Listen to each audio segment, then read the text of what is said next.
What's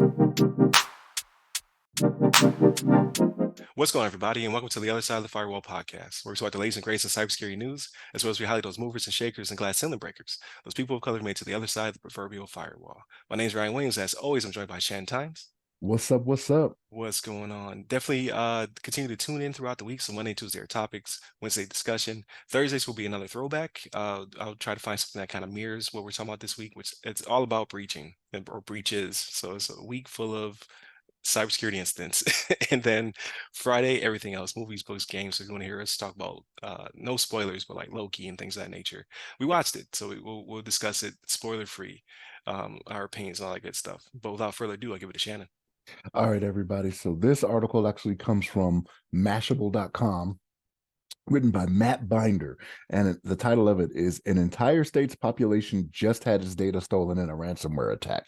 So this is a little misleading, right? Because they say that it just happened. They just had their data stolen, but actually this is in relation to, so this is what Ryan talks about when he talks about, everything being timely on the podcast, right? This was from the Move It hack, which we did cover, right? So like we covered Move It when it happened, and it was back in May, June, something like that, right? I think it was May, because in the article they referenced that this is actually something from back in May. But the state of Maine, their official state government website, 1.3 million people, residents have had their data stolen as part of a ransomware attack that was first discovered on May 31st of this year. So 1.3 million individuals, right, who are getting provided services from the state of Maine. So like if you're getting, almost always when you're getting services provided, by a government entity or something like that, like they got all the good stuff, right? They got the socials, the mother's maiden name, all that stuff you're going to be asked, like to open up, to start credit card accounts and all these things that are going to be profitable to cyber criminals. They have all that information, right? So the fact that it's out there, so what's a little disheartening to me is that Maine is just now letting people know this, right? So like the fact that it happened in May, because we reported on it, right? Like we were first on the ground. We had the mics, the Kevlar helmets, you know what I mean? Like we were reporting all of it. Like the AP news are. You know what I mean? Yeah, you know what I'm saying? Like with the vests on and say press, we had all that. Not really, but and we appreciate those people that are out there doing that. I do. I know they're putting their lives in danger when they're out there on the front lines. Right. But so I don't want to make light of it, but yeah, like it took them 5 months to get to this point where they made people aware of it, right? So it's a cause for concern because they don't know how much data they have. They just know that they got data that was lost. And again, if you're getting any type of services or anything from your state, like they don't do that off nothing, right? They got the driver's license IDs, social security numbers, all that stuff. Like this is one of those things where it can just keep paying for it. It just keeps paying for itself when it comes to cyber criminals, right? They're gonna have all this information where they could jump off and do other things, right? Like in the previous story we were talking about, right? They were talking about how your email addresses were taken, right? That's how they do their social engineering, right? When they start putting those phishing scams and stuff out there, like it's the gift that keeps on giving, but not in a good way. You know what I'm saying? If you're on the receiving end of it, I guess you could say. If you're the cyber criminal, yes, it's great. You know what I mean? They're hoping crime pays, which we tell you not to pay, so that crime does not pay and this does not happen. But Right. People don't seem to be listening to that. But yes, so. Yeah, 1.3 million people for the state of Maine, and like this is one of those things where they're talking about what they could potentially have, right? They mentioned social security number, date of birth, driver's license or state ID number, taxpayer ID number, which means they could probably be out there starting a business in your name, right? Medical information, health insurance information can also be affected. So it's not just PII, it's PHI as well. Like, now they shut off the access to Move It, right, as soon as the breach was discovered. But again, like the fact that it's getting to this point now, right? We're 5 months later. This was May 31st. We're in November now. 5 to 6 months later, having people be notified. Like this is what irks me a little bit, right? So like they think they know who the cyber criminal group is. It's a group called CLOP, right? But and they say the data has yet still to be released by the ransomware group, but there's nothing saying they have to release it as soon as they get it, right? They could be waiting. They could be waiting down the line, let it die down, right? Because again, this is 5 months ago. Maine is just now letting the residents know that it's that they were affected. So they could wait a year, year and a half, 2 years, and then all of a sudden you start getting stuff after you've forgotten about all of this, right? You've already done your life lock. You're not really paying attention to it anymore, right? Because that's the fix for everything is life lock, right? I don't know what they're really going to do for these people, but yeah, I just they took a long time to report it.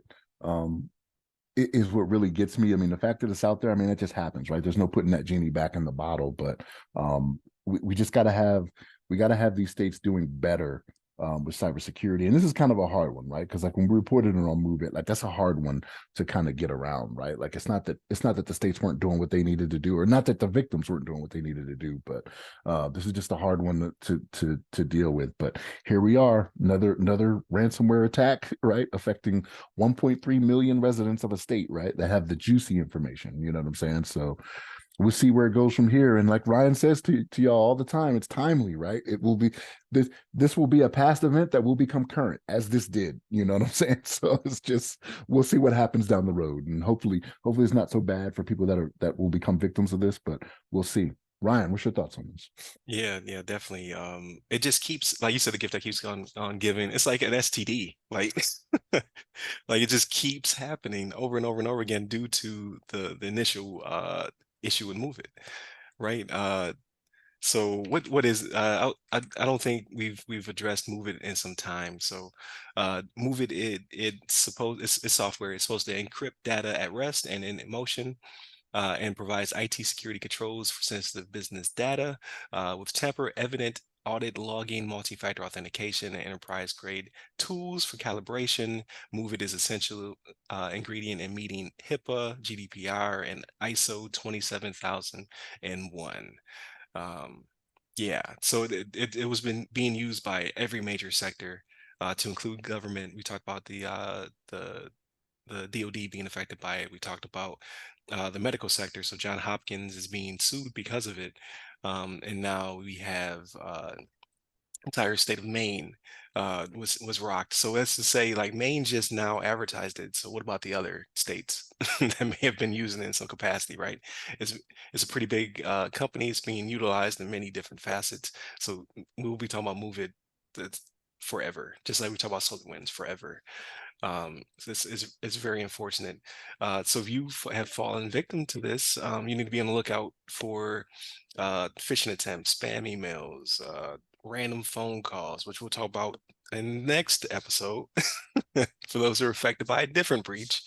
Um, like everything's on the table. I don't know if like Flack will be the solution, but it typically is, like you said. Um, it's kind of tiring, right? When you talk about the same thing over and over and over again, but I think it's important because everybody's not getting the same information or getting it from the same sources, and they don't know they may be affected by this, right? Or they might just throw that letter away from Maine. They might be like, "Oh, this is this junk mail," and toss it. Um, so like the Did, remedy did, really did they is, did they actually send them a letter though, or did they just post it on their I think government they site? have to. I think that's part of I think they Okay, have to send you a letter in case you don't see okay, it for whatever reason. Like that's the de facto. Like if you don't get it from anywhere else, you'll get it in the mail and then you'll throw it away. Because people don't read their junk mail, right? yeah. Unless it looks like a check, it ain't getting opened. So we'll see what the future holds on that one. But yeah, Move It's going to keep coming up, unfortunately, because of its utility, what it was supposed to be used for, and still is probably being used for. Um, and there are more than 1.3 million residents of Maine, but slightly more. So pretty much the entire state was affected. Yeah, I was like, how many more is it? Like, Slightly more. So not every resident of Maine, it's but like 1.305 maybe. Like, I don't know. right. So yeah, but that's the only way you're going to protect yourself. Like, so this goes for I think everybody should be on the lookout, um, like everywhere, like all the time. But that's kind of being paranoid. But with Move It being affected and how many facets it's affecting, how many sectors it's affecting, I think everyone should be checking their accounts, their usernames, their passwords. Maybe you start resetting things. Maybe you think of a new theme for this year. Maybe 2024 is when you reset all your passwords. You know what I mean? Like reign in the new year with a new set of passwords everywhere. Because I'm thinking about doing it myself. Because I've been involved like 2023. I had to be involved in at least two breaches because I know T-Mobile got hit. That's an annual occurrence, right? And then next topic that we talk about, I was involved in that one. I'm sure the federal government's been hit at some point, right? Well, us veterans. So 2024, I'm saying it is the year of the new password. You should probably reset your passwords coming up because you've been compromised in some way somehow. It's been a very bad couple years. Um, but yeah, if you have not already, please like, share, subscribe, all that good stuff. Hit a bell if there's a bell involved. Trying to get our numbers up. We're doing really well. I just want to continue to share, and I'm really bad at it on socials. I always think like I'm gonna get banned from a community for sharing the episode, but I'm gonna start doing it more often because I'm not gonna share the entire episode. I'm gonna start breaking it into more clips. I think that's a good idea, right? Just give our little gems out there, feed the people. You don't have to come to us. You just get this 3 minute clip. But if you want to come get the 15-minute episode, you should come over. Check us out, right? But yeah, just continue to please like, share, subscribe, all that good stuff. We appreciate all the feedback. I'm getting a lot more of it on socials, so we appreciate that as well. I'm not good at responding on YouTube. I'm trying to get better at it. I just don't see it. I don't know how I can get a better notification system out there. But if you hit us up on Facebook and LinkedIn, I try to always respond. So definitely do that. Like I always say we, like as though me and Shannon are responding. Shannon's not on social media. It's me. We is me. So definitely continue to reach out to us. Again, please like, share, subscribe. Hit us up at all the socials that go by our name. Give me a person. I'm at RY Security Guy. That's RYRY Security Guy. You can find me on Clubhouse, LinkedIn, Twitter, and Threads. Stay safe, stay secure.